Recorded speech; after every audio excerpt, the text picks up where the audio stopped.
to Nightcap with your host, B.Brown. Tonight's Nightcap is brought to you by Daryl's Corner Bar and Kitchen, and our topic of discussion is dating while plus size. And joining me in the conversation, we have Chardline Chanel, lifestyle influencer who uses her voice and platforms to promote body positive spaces within mainstream media. She openly shares her style, beauty, travel, fitness, and health journey with her audience through her blog and social media platforms. During the hours of 9 to 5, Chardline Chanel works as an intake specialist and investigator in the Mayor's Office of Fair Housing and Equity here in the city of Boston. Welcome. Thank you. Next, we have Genevieve Angelique, content creator and social entrepreneur. Genevieve is the creator of The Other Boston, formerly known as Boston Come Through, a weekly curated Black Boston's event listing. She's also the Boston chapter deputy of She Builds Global Initiative, where she works to increase the visibility of Haitian women in the greater Boston area. And currently, Genevieve is pursuing a career in radio and works as a board operator for Hot 96.9. Welcome. And last but certainly not least, we have Miss Bellaneesa, who is strong and comfortable with owning her power and working for the community. Currently, Bellaneesa works as an outreach and assessment coordinator at a post-secondary institution. And when she's not fighting for change, Bellaneesa can be found captivated by anything hip-hop. Welcome, ladies. Thank you for joining me. Thank you for having us. Yes. Now, before we begin, remember this is candid conversations over cocktails, and anything goes, so do not hold back. Right? As we sip. Yes. So today we're talking about plus-size dating. So given my experience, it's safe to say that dating in this new age is a hot mess. Hot mess. Hot mess. Due to the decline of commitment, lack of honesty, loyalty, stability, and whatever my hang-ups are about fighting against what society deems as the ideal image of beauty. What has some of your experience been in dating while being plus size? Maybe I can speak for everyone here when we talk about the fetishizing of plus size women. That was my first awkward encounter. A man telling me, I love your curves, that's great. I don't know if you tell skinny women you love their bones or you love their, you love whatever it is that you love about them. Right. But I was like, thank you for appreciating my figure. Then he's like, I would love if you like dropped your stomach on my face. And I'm like, all right, this is where it gets a little weird. He's like, what? Don't you do that with everyone? I'm like, you know, that's hella awkward. So that was probably one of the most awkward experiences that I've had. Just assuming that because I'm a plus size woman, I'm in this subterranean culture of being fetishized and like being complicit in specific type of activities that I was not even aware of.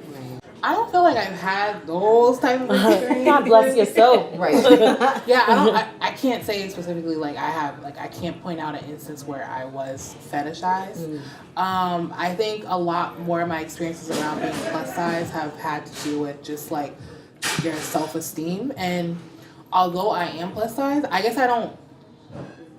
I mean, it's a lens that you look at the world through, but I try not to make it like the only lens because I think, you know, everybody for the most part has some type of hang up. So, I mean, there are those people who will present and like, you know, whether it's that they're trying to take advantage or maybe they do have a fetish, but I'm like, I'm gonna wait them out long enough to like get through all of that and be able to see you for who you are. So, I don't know. I don't really tend to get those type of people. I'm super out and about, so. No, you definitely are. And you're like very friendly. So the gambit. I get it all. Yeah. Kitchen sink.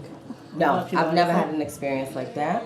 But I don't know. My life. Exclusive experiences for you. That was intense. For me, I've definitely dealt with men that told me what they wanted me to wear based on my size. Okay. Oh, don't put that on. That's too form-fitting. And I'm like, but I feel good about myself. So that's been my experiences with people I've dated while being plus size. What about on dates? Like I've had an experience where we went out to eat and after the meal, he's like, I don't have any money. And I'm like, I'm thinking it's a joke. That's never happened to me. I mean, some weird stuff has happened to me, but. So I'm like, okay. So, no, I get up, act as if I'm going to the bathroom and politely tell the waiter, cash out my meal. I don't know what he gonna do. I always drive myself. So I don't know what he did. He could have been doing dishes. So I never called him back. I don't even know if it was a joke. I just know it wasn't funny. Wow. So never no awkward experiences on dates. Not like that. No, I mean, I have been stood up like 3 times. Oh wow. I've been stood up. The first time, it hurt a lot. Like, I think I remember crying for like 2 days and telling my mom, and I was like 17. She's like, you shouldn't have been dating anyways. And I was like, okay. And then it happened again when I was like 22. And I was like, all right, I'm never going out on another date again. Like, leaving my house, getting pretty to go meet someone else. And the third time it happened when I was like 28. And I don't know, at that point I was just like, just don't have any expectations of people. So if it's your first date, don't feel like, you're going to get exactly what you want. It's going to be like how the conversations were. Just understand, like, people sometimes suck. And don't let that be a reflection of yourself. And it took a lot for me to realize that it wasn't me, it was them and their insecurity or their, whatever they were doing, it has nothing to do with me. Because I know who I am. They just don't know that. Great. Has anyone tried online dating? Yes. So tell me about that experience. Have there been any strange DM encounters? They're all strange. Yeah. I mean, there's Woo Plus, there's Tinder, there's I didn't know about that Hinge, till earlier. there's She mentioned Bumble. Woo Woo Plus Is that specifically for plus size? Yeah. Plus size men and Question women. though, but do you think if you're on, like, specifically on a plus size dating site, then you'll meet the ones who are fetishizing? I have. I mean, I had this one man the other day ask me, like, I'll give you $400 a week just to, like, get on WhatsApp with me and, like, talk to me because he lives in Silicon Valley. One of those guys who just, like, plays on his video games all day. So he lives out there and he's just like, I just need, like, comfort and someone to talk to, but I prefer them, like, bigger. And, like, he was just like, are you at least 350 pounds? And I'm like, 325, but if you could bump that up to 800 a week. And if all you're looking for is someone to talk to and I can keep my clothes on, I would love to talk to people for that much. Here's my Cash App info. $. But that was, I do encounter some fetish ones, and you kind of see off the bat from their intro questions, like, oh, I sure love them thick something. I'm like, well, you're on the plus size dating website. You don't need to state that again. Mr. Obvious. So, but it's also a great tool because it kind of eliminates the inherent, like, insecurity that I have. Does he actually like me, or is he trying to use me, or does he like what's here? I've been fluctuating my weight for a long time, so like when it came to dating, I realized I'm like, oh my gosh, I look like this now. I don't know if he'll like me that way. So that kind of eliminates it because, like, you see it. Is there any anxiety though about meeting these individuals, or no? Not when it's right. Not for me, at least. I mean, I never get that far on. I'm just like disinterested in like communicating via an app. Because I don't know, the texting and the back and forth. Like, I'm like, how are you doing? How many times are you gonna ask how you doing? Yeah. Like, and then the times I've like decided to go further, I'm like, it didn't work out. So just cut my losses. Just cut my losses. No anxiety. I'm comfortable with allowing myself to be vulnerable, and I need that face to face. So, who are you? Let me feel your energy, and I go from there. So, no. Okay. So, do you find that men expect you to be an easy catch? Oh my gosh. Yes, definitely. Oh my gosh. And then when you turn not to be an easy catch, well, you was you was this anyways, you was big. And I'm like, yep, just like how when you met me, like I was always this big. Like, you were fat anyways. And I'm like, yo, mind your, oh my gosh. So how do they approach you? Like, usually it's online. I can't think of the last time I met a person in person. like I think maybe I might at the club, but if I'm at the club, like, there's a good chance like it's going way over my head after the next day, like, delete block. But online, it's been a little bit of warfare. It's a little bit of warfare. What about you, Genevieve? When I've been online, I think a lot of times men are banking on like that low self-esteem or a low standard, or y'all will keep hearing me say, like, I really take my time. I was telling them earlier, like, What is really taking your time? Like, well, what's your I've been timeline look celibate for a number of years, and I'm What's the waiting. number? Is it like 2? It's more than that. Like- So I'm like, I'm comfortable. I just broke my 2, and you're like, No, I mean, you. The longer you do it, like, you're just kind of like, I'm very comfortable, like, with myself. I'm very, like, motivated in, like, my personal life and what I'm doing career-wise. That, like, at this time, it's like, it's not that I don't want it to happen. I feel like when it's gonna happen, it will happen. But most of the men that I meet or I encounter, I'm like, that ain't it. So, and I'm okay with that. Whereas I have, like, friends who are like, I think they're so, like, I don't say desperate, but they really desire to be in a relationship that it becomes like that focal point. And I feel like when it's that when it's your focus, I think that's when you maybe might start compromising. You know what I mean? Lose yourself, right? And on the other side of it, you could say maybe like you're just so distracted with like your career that you don't really make time for it. So it's either way you look at it. But I have met those type of men, but honestly, like, I don't stick around long enough, because the moment I had one really bad experience in life, and that was enough. So the moment I get any type of like, I'm out. Right. So You're good. You learned from Familiarity, one. One was I'm a enough. little hard-headed. Take a couple of bricks. But that's a great segue into my next question. Like, you've ever found yourself lowering your standards when dating or in a relationship? Every damn day. I don't think anyone could be who I am, or like can match up to where I am. So, and that's fine, because you're supposed to think highly of yourself. So you're supposed to set certain standard for yourself. But I do find myself attracting men that aren't even in the same like level as me, which is so strange. And I always used to think, I'm like, if I was like more built, AKA, would I get the type of man that I want or something like that? Like I was. No, I'm not. Okay. But like every single girl that I know that's AKA is with the type of guy that I want. So, so I'm just like, damn, what should do? I was like, maybe this wig will help out. I don't know, but I'm always gonna be who I am. I'm very eccentric, so like it takes a special type of person to kind of be okay with that and like work with that and not feel like I'm doing too much. And that's like an overall theme that I always get, is that you're doing a lot. Like, you're always traveling, you love to have fun. Like, you don't look like you're looking to settle down. I'm like, I'm not, like, that's not my focus, is not to settle down. I think the right person can, if we're meeting each other exactly where we are, will help me usher into that. Or we will help each other get there. But my focus is not to be ready for some dusty person's son, you know? No dusty son. No dusty. You're keeping all the sand at the beach.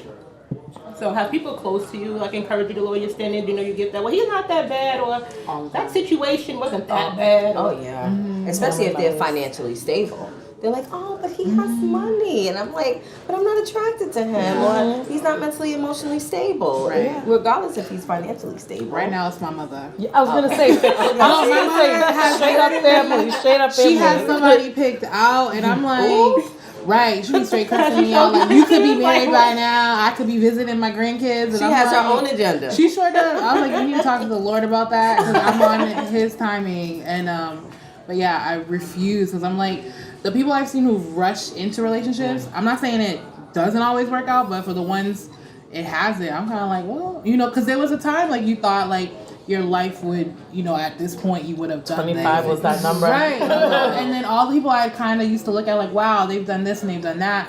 Now it's like, not to say like all of them, but you know, for some of them it really didn't work out, and I'm like appreciative that I've had to like wait it out, or I didn't rush into something, because I think it's worse to have rushed into it and then it not work out and then like blow up in your face than to be over here. You know, it's not that bad being single. I think people just make it seem like it's this terrible thing. And I don't know, even though I was telling you guys I love watching those videos of like women, like people getting proposed and all that stuff, but I'm like, what is it about us that it's like this end all be all, like to be It's an married. accomplishment. Yeah, Right. like it's this thing. Like all the things you could do in life, but it's like the fact that you're not attached to someone as a woman, it feels like it don't really matter. You know what I mean? Right. So how do you combat that? Because we're women and we want to be successful and we want to have it all, and we want that to include children and or marriage maybe. I don't know. I think I'm probably going to be single forever.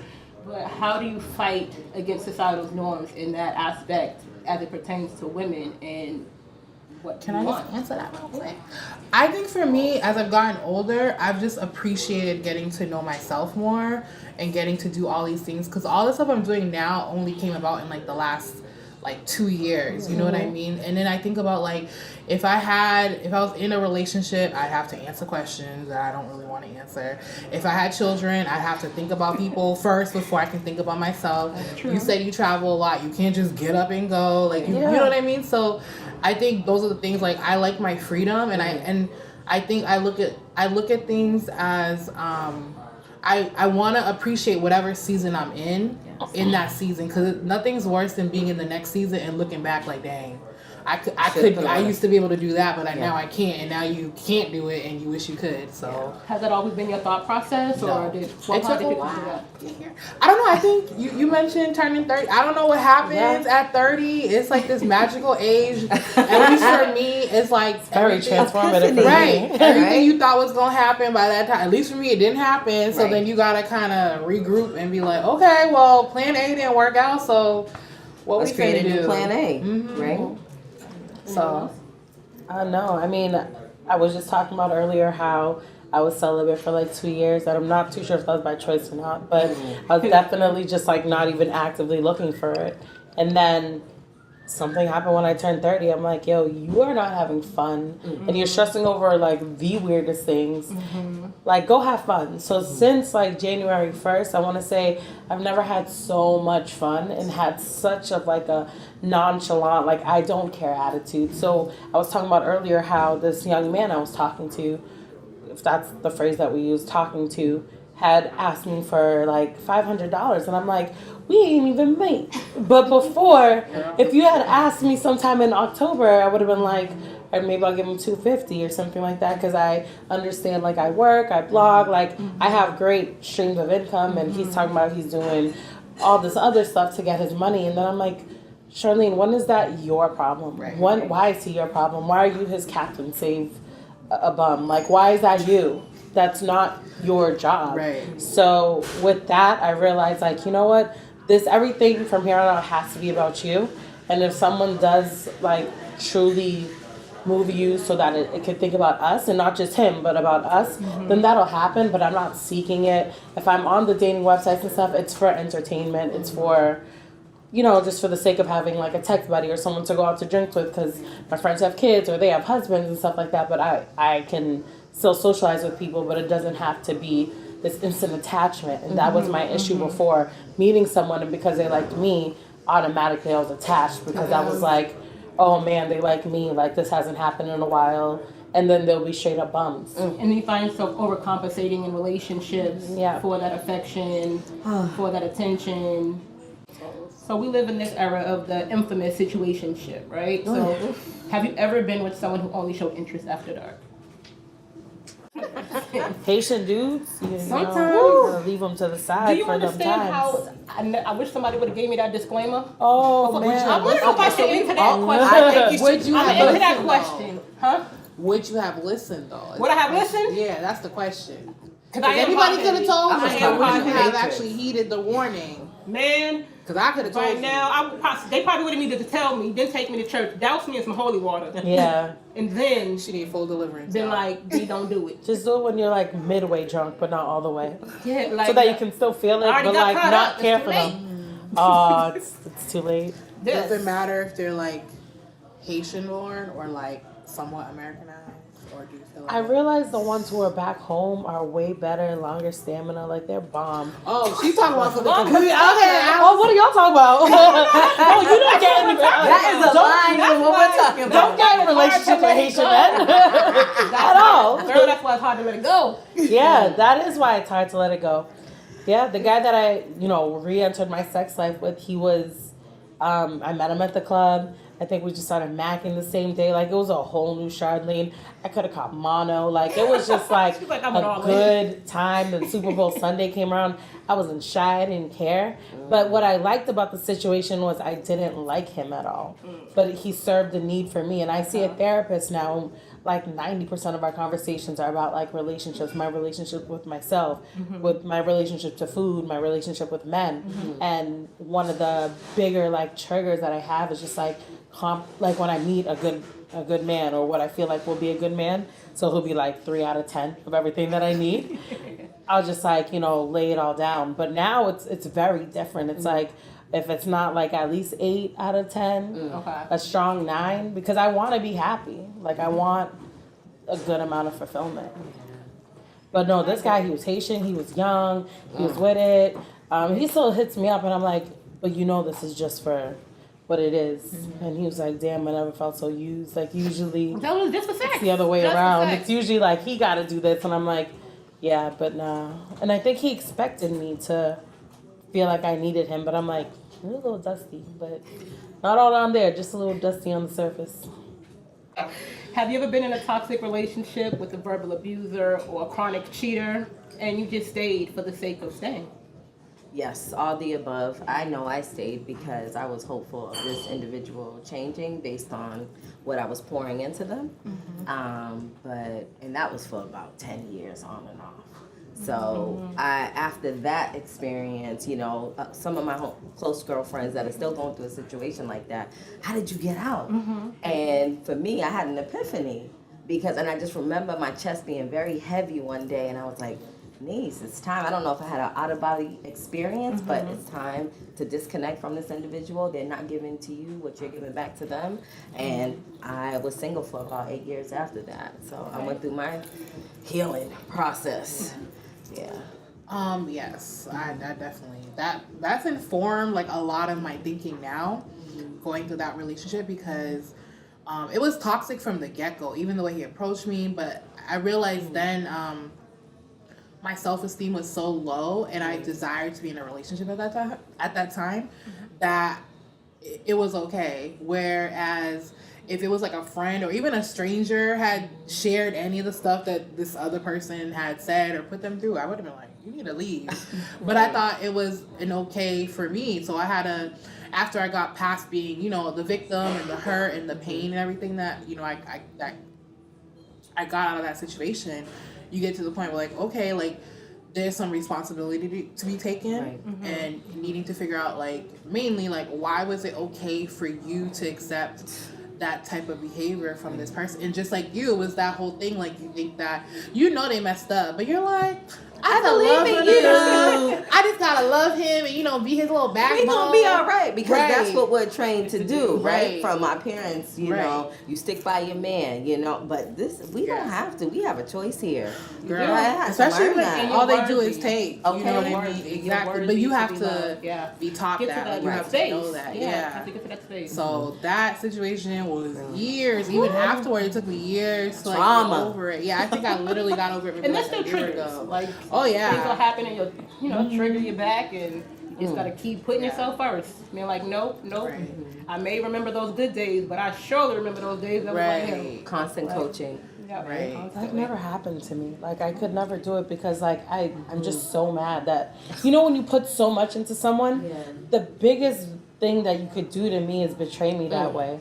So maybe I haven't met someone that was stellar enough to make me feel like I should go back. Like maybe if I dated an NFL player, maybe I might go back. I don't know. Paid off my rent. I don't know. Bought me a house. I might just stick around and sleep with his Do what you homeboy. do, right? Yeah, But the love's lost after it's been, and that's always been my other issue was like, one day if you really think about marriage is going to be in your trajectory, like humans make mistakes.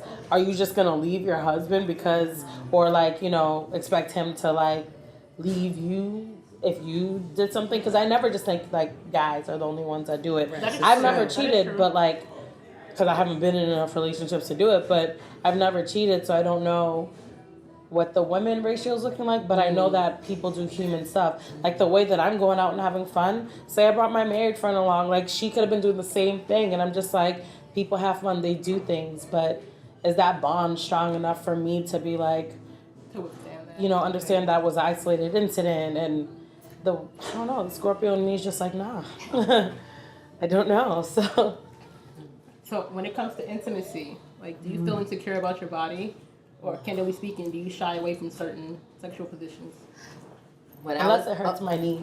But other than that, now we doing everything. Other than that, we doing all. We doing everything.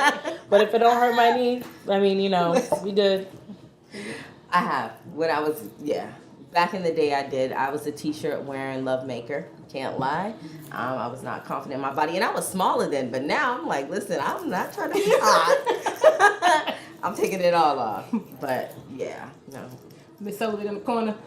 I mean, it's been a while. In the past, no, because I've never really done the casual that I like.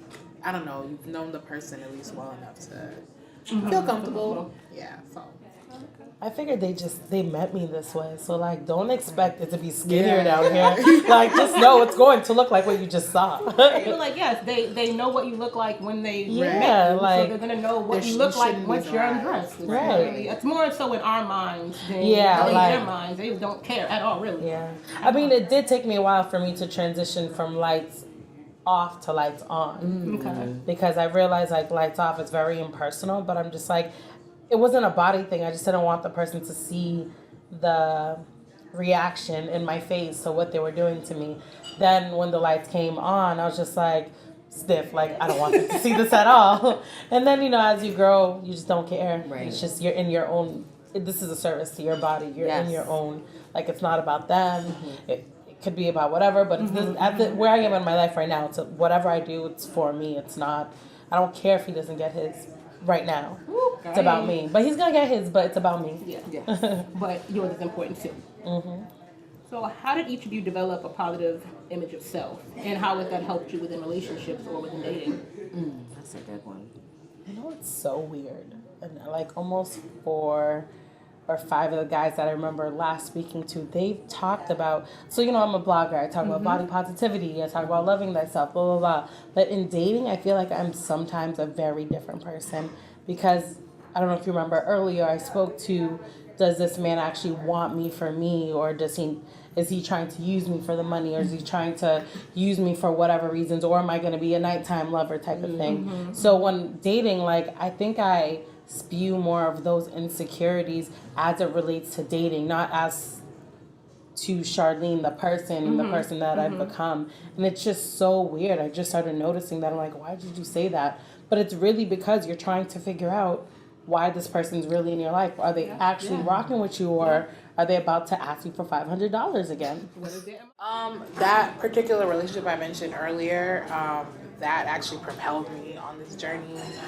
It forced me to get closer to God. So knowing like God's word and what it says about myself, that's been like probably the number one thing that I go back to. It dictates everything that I do, honestly.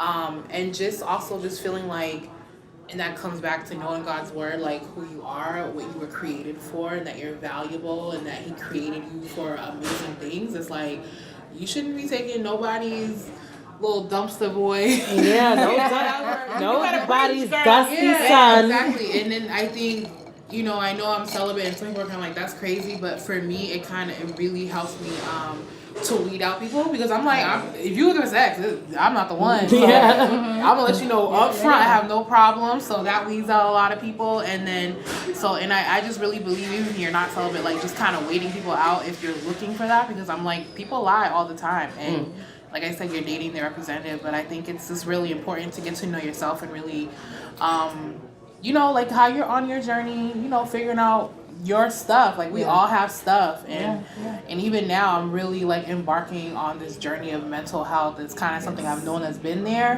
but like this is the first year I'm like, all right, I'm really ready to look in the mirror and like stay in the mirror and figure out my stuff, because I want to be prepared and ready for when it comes. And so that's just where I'm at in life.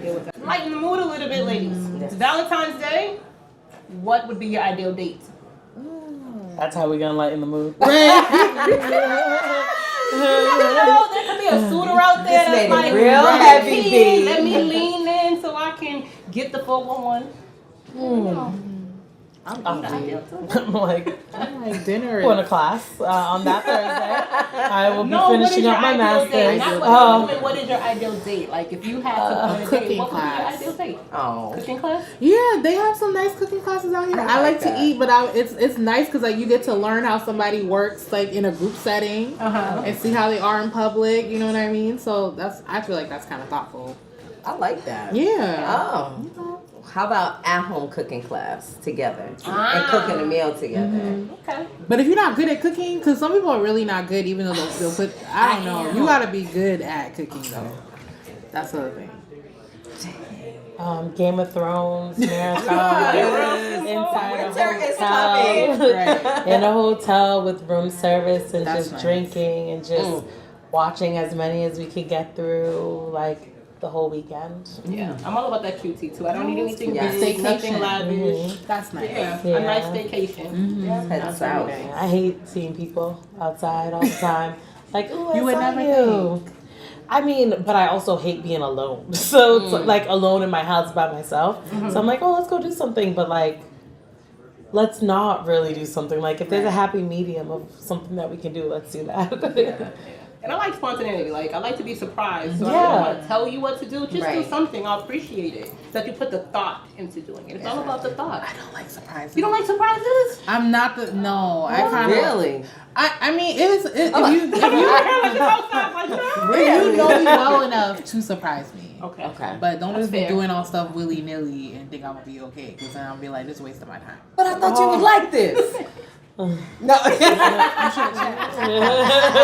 That's fair. You should have checked first. All right, ladies. So we have come to last call. And so do you have any final thoughts that you'd like to leave with the viewers? Like, what is one thing that you tell your younger self that may help someone else? No one's worth compromising who you are. Not a single person. I wish I knew that when I was younger. No one's worth you having to stay in a relationship. No one's worth you having to lie. No one's worth you having to do anything that is not part of who you are. Like, just don't do it. Don't do it when you get older. If you choose to have kids, don't reinforce it on them. Don't make them feel like they gotta stay in a situation because it looks good or because you made a promise to someone. Don't feel like you have to do anything that is not of you. And that's only something I'm now understanding at 30 years old. I think that comes with experience, though. So just because you're 30, I keep hearing I'm 30, and there's something about 30 though. Like, 30 is great, and yes, your world does feel like it comes crashing down at 30. But I think you grow into a more confident self.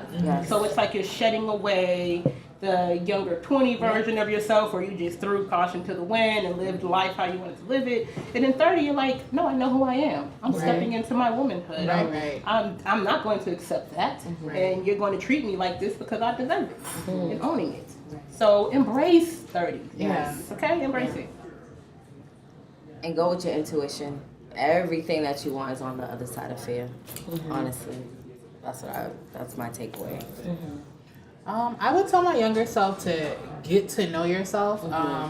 I think I spent a lot of time trying to fit in whatever I thought I was supposed to be, whether it's stuff that your parents told you or society. And I would just say, like get to know you, like learn about yourself, discover your own gifts and your talents. And I really feel like when you get into that space, like like you said, a lot of it does come by experience. Sometimes you just have to live through.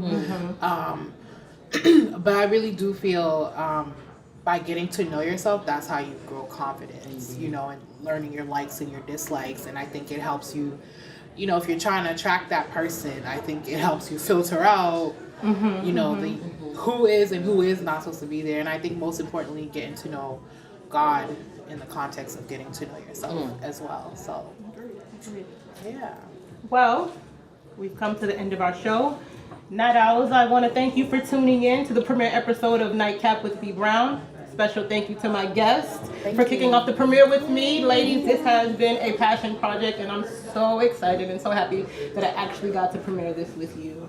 The content has been amazing, and I hope that it's fruitful for you, the viewers. If you have any questions and comments, you can leave them below. Also, you can email nightcapwithb@gmail.com and let me know any topics you want to discuss, and I'll be sure to read them. And also, last but not least, thank you to Daryl's Corner Bar and Kitchen for sponsoring this episode of Nightcap with B.Brown. Happy Valentine's Day. Happy Valentine's Day. Bye. Okay, so let me You let us know when it's this time. There's no in between.